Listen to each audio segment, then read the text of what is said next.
Issue جو قاسم خان اور سلیمان خان کے یہاں آنے پہ بنا ہوا ہے، آپ کی کیا رائے ہے؟ ان کو اجازت ہونی چاہیے اپنے باپ سے ملنے کی؟ نہیں، آف کورس دیکھیں، کسی بھی انسانی رشتہ کا احترام یہ تقاضا کرتا ہے کہ اس کو آنر کیا جائے۔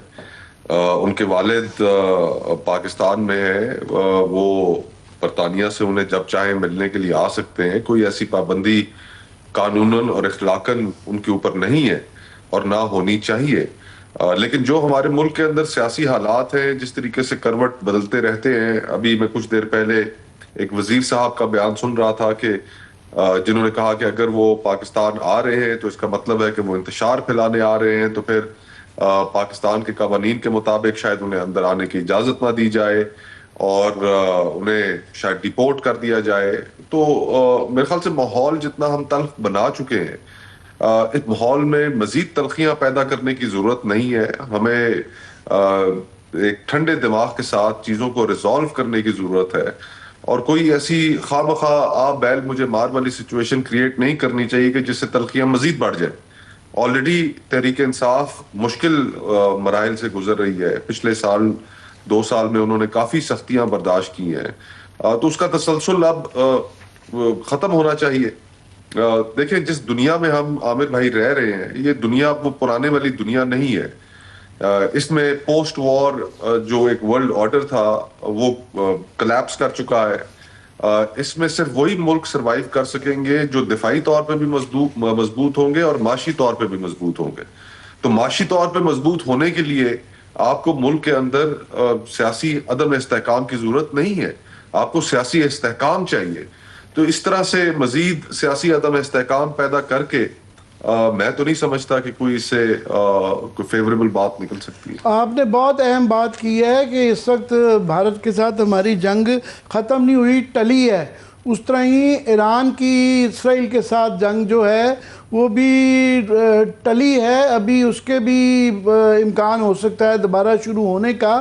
تو ایسی صورتحال میں زیادہ ضروری ہے حکومت کے لیے کہ اندرونی طور پہ خلفشار کو کم کرنے کی طرف کرے۔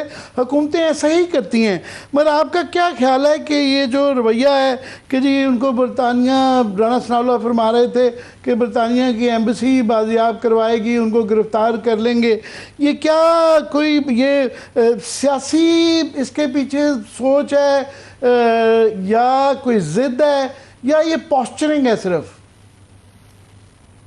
دیکھیں، ابھی تو ہم جو حکومتی وزراء کے بیان سامنے آئے ہیں اس کی بنیاد پہ تو یہی کہہ سکتے ہیں کہ یہ پوسچرنگ ہے، اور جب تک وہ یہاں پر ان کے صاحبزادے آتے نہیں اس وقت حکومت کیا رویہ اختیار کرتی ہے تو ہمیں شاید اس وقت کا انتظار کرنا پڑے۔ لیکن یہ پوسچرنگ بھی کوئی ٹھیک پوسچرنگ نہیں ہے۔ دیکھیں، وہ اس سارے پچھلے 2-3 سال کی جو 4 سالوں سے جو یہ پولیٹیکل ٹرموائل ملک میں چل رہا ہے، اس کی قیمت عوام ادا کر رہے ہیں۔ آج سے چند ہفتے قبل جو بجٹ آیا اس میں آپ نے دیکھ لیا کہ تنخواہ دار طبقے کو کوئی ریلیف نہیں مل سکا۔ دے پیئنگ ٹیکسز تھرو دیئر نوز۔ آپ کا جو ایگریکلچرل سیکٹر ہے وہ تباہ و برباد ہو چکا ہے، آپ کی 5 بڑی فصلیں وہ اس وقت نیگیٹو گروتھ میں ہے، آپ کی لارج سکیل مینوفیکچرنگ ڈکلائن کر چکی ہے۔ بزنس ریکارڈر کل کا میں دیکھ رہا تھا، اس میں 2 ایڈیٹوریلز چھپے ہوئے تھے، ایک کہ پاکستان سے جو لوگوں کا ایگزٹ ہو رہا ہے کہ اس کی تعداد کتنی بڑی ہے، صرف مئی کے مہینے میں 70,000 لوگوں نے پاکستان چھوڑا ہے، اور اس پورے سال کے 6 مہینوں میں تقریباً 3 لاکھ پاکستانی روزگار کی تلاش میں ملک سے نکل چکا ہے۔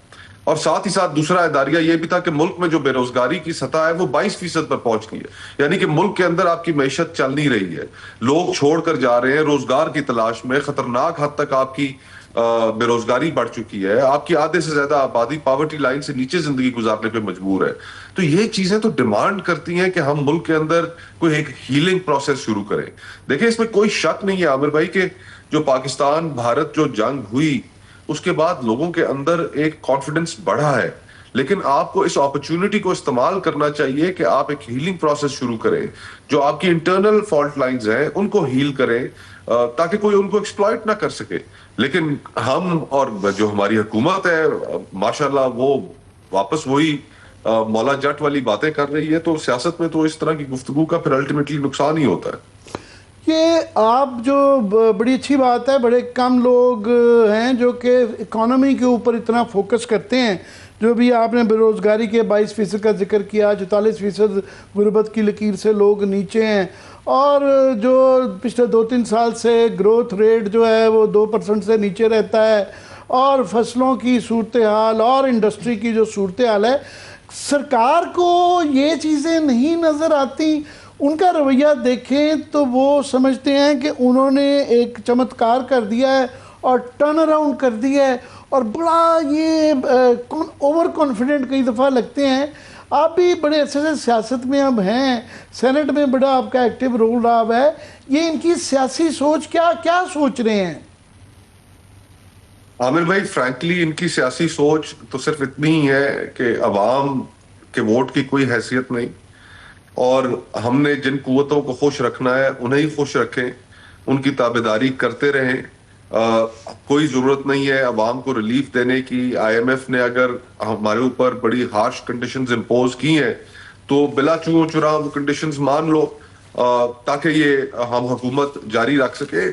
اب دیکھیں اس پورے نظام میں پچھلے 2018 کے الیکشنز بھی میں اس کے اندر گنوں گا، 2024 کے الیکشنز بھی اس کے اندر گنوں گا، کہ ہم نے جو پیغام دیا ہے ملک بھر میں وہ تو یہ دیا ہے کہ عوام جو مرضی ہے فیصلہ کرے، اس کے فیصلے کی کوئی اہمیت نہیں ہے.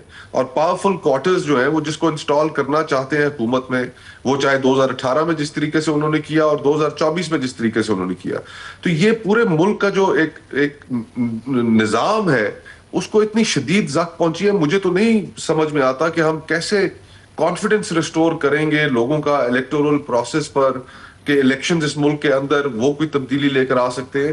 آئی ایم افریڈ کہ یہ حکومت کی جو باتیں ہیں صرف اور صرف کہ میکرو لیول کے اوپر سٹیبلٹی آئی ہے، یہ تو ہر آئی ایم ایف کے پروگرام کے بعد آتی ہے. یہ 24 دفعہ ہم آئی ایم ایف میں جا چکے ہیں، یہ 25ویں دفعہ ہے، اور ہر آئی ایم ایف کے پروگرام کے بعد اسی طرح کی صورتحال کریٹ ہوتی ہے کہ ہر حکومت کہتی ہے کہ جی کمال ہو گیا، ہم سٹیبلٹی لے آئے، لیکن جو مائکرو ریالٹیز ہیں پاکستان کی وہ چینج نہیں ہو رہی. ہماری ان نااہلیوں کی وجہ سے ہم گورننس ٹھیک نہیں کر پا رہے، اس کی وجہ سے وہ ساری کاسٹ تو ایک عام آدمی پے کر رہا ہے. آج کون سی سیاسی جماعت ہے پاکستان میں جو کلیئر ہو اس چیز کے اوپر کہ ہم نے ملک کے اندر ریفارمز کرنی ہے، ہمارے کوئی اصول ہوں گے، ہمارا کوئی نظریہ ہوگا. ہر جماعت یہاں پر صرف اور صرف اقتدار حاصل کرنے کے لیے بیٹھی ہے، گورننس کے اوپر کوئی توجہ نہیں ہے. ابھی فار ایگزامپل آپ سوات کی وہ ایگزامپل لے لیں کہ جہاں پر وہ لوگ بیچارے امداد کے منتظر گھنٹوں کھڑے رہے، وہاں پر نہیں لوگ امداد ان کو پہنچ سکی. تو جو ہمارے کرنے کے کام ہیں وہ بھی ہم نہیں کر رہے، اصول اور نظریہ بھی سیاست سے ختم کر دیا. صرف اقتدار کی ایک رسہ کشی ہے، میوزیکل چیئر ہے کہ جس میں ہم اپنی باریوں کے انتظار میں بیٹھے رہتے ہیں. تو 25 کروڑ کا ملک ایسے تو نہیں چل سکتا.